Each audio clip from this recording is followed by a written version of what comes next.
Hey everyone, welcome back to the podcast. I'm glad you're here because today we're talking about something that's been a part of a lot of conversations lately: policing, trust, and community relationships. But instead of focusing on the adults, which is what we usually hear, today we're focusing on the youth. Because here's the thing: young people are one of the groups most affected by policing, but their perspective is often missing from the conversation. So the question is, how do young people actually form their views about the police? And based on the research, it really comes down to three main influences. And those are what they're taught at home, what they see online, and their real life experiences. Let's break that down. Now, for most kids, their first understanding of police doesn't come from personal experiences. It starts with conversations.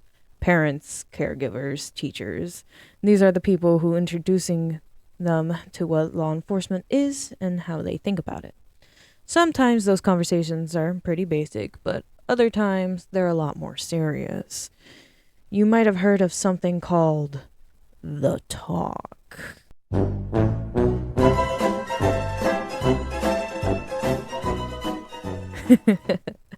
No, but seriously though, this is when parents, especially in minority families, talk to their kids about how they handle interactions with police in order to stay safe.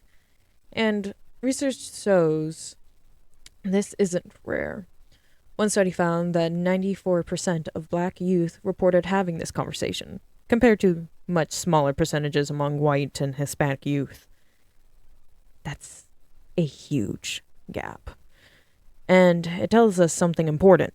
Not all young people are starting from the same place. Some are being prepared for potential danger, while others aren't really thinking about it at all. And these early messages stick. They shape how young people feel before they ever interact with an officer, whether that's trust, fear, or uncertainty. Now, let's shift to something that's a big part of everyday life: social media. Most young people today have grown up with phones, apps, and constant access to information. So, when it comes to policing, they're not just learning from conversations at home, they're also learning it and seeing it play out online.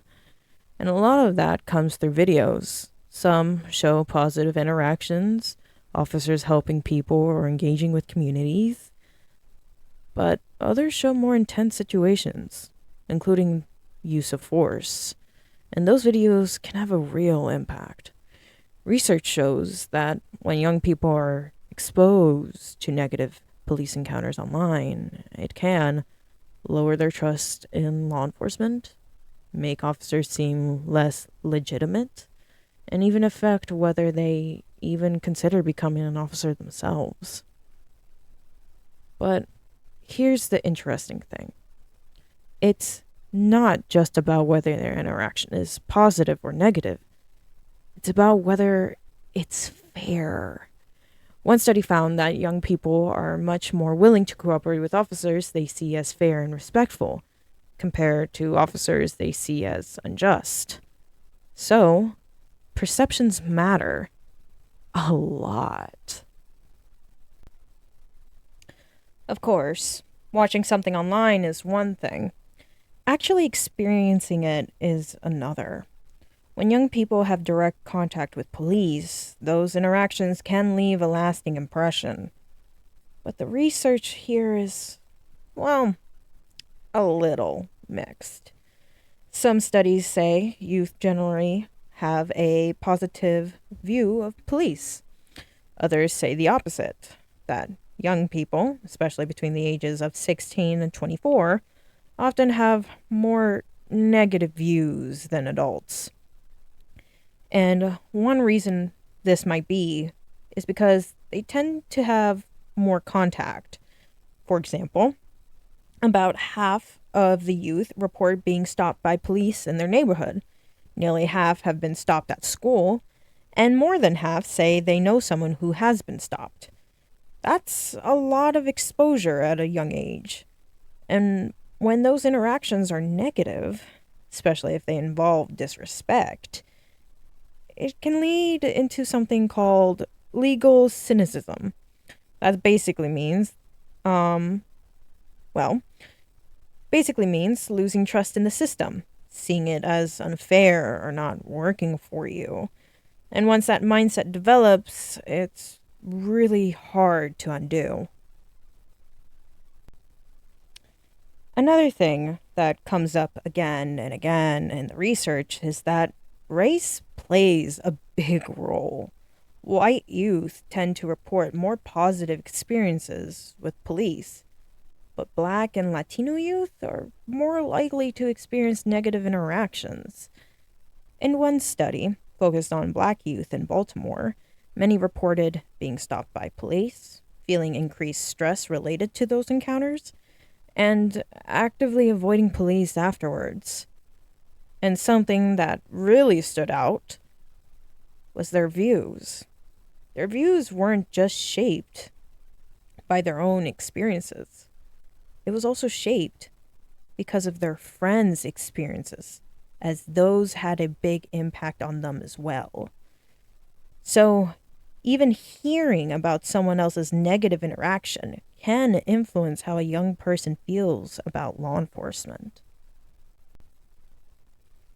So, after all this, the big question is, can these perceptions really change? One study tried something simple but powerful. They brought youth, adults, and police officers together to talk, not in a formal, intimidating setting, but in a space where people could ask questions, share concerns, and actually listen to each other. And the results? They were small, but meaningful. The improvements in through these conversations were trust, respect, empathy, and overall perception of police. It didn't completely fix things, though that is the dream, right? That's the wish, that's what we would like. But it showed that through a conversation and through transparency, it can make a huge difference, especially when trying to change a negative perception on law enforcement. As let's be honest here, law enforcement has had a very negative perception for a while, at least as recent between pre 2020 and even afterwards. So, this dialogue event that happened between the youth, the adults, and officers really was meaningful. So, stepping back, what does this all tell us? Why does this matter? Well, young people's views on policing aren't random. They are shaped by what they learn growing up, what they see online, and what they experience in real life. And believe it or not, the online exposure does do a lot of impact. And in fact, most of these kids have grown up with internet their entire lives. And across all these areas, one pattern is clear. Negative experiences tend to lower trust. But there's also a bigger issue here. There just isn't enough research focused on the youth. A lot of studies use small or limited samples, which makes it harder to fully understand what's going on across different communities. So, moving forward, we need more research, more diverse perspectives, and more importantly, more youth voices. Because the reality is, today's youth are tomorrow's adults, and whatever they end up experiencing, seeing, or feeling in their youth will greatly impact them once they're older. And I'm pretty sure most of us have had life altering experiences, whether they're small or big, when we were kids, that shaped us as the adults that we are now. And their experiences now will shape how they interact with police in the future, whether they trust the system, and even whether they choose to be a part of it. And let's all be honest here. A lot of us, or at least some that I know, choose not to get involved or choose not to, listen to all the chaos that has been happening in the world because sometimes, it's too much. But we need to focus on this because this all affects us in the end, in the future.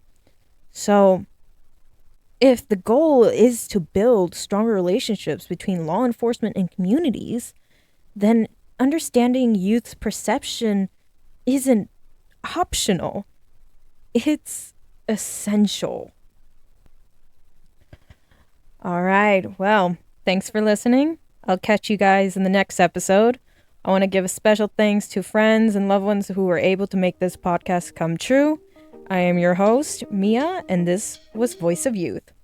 Scotty, take us out.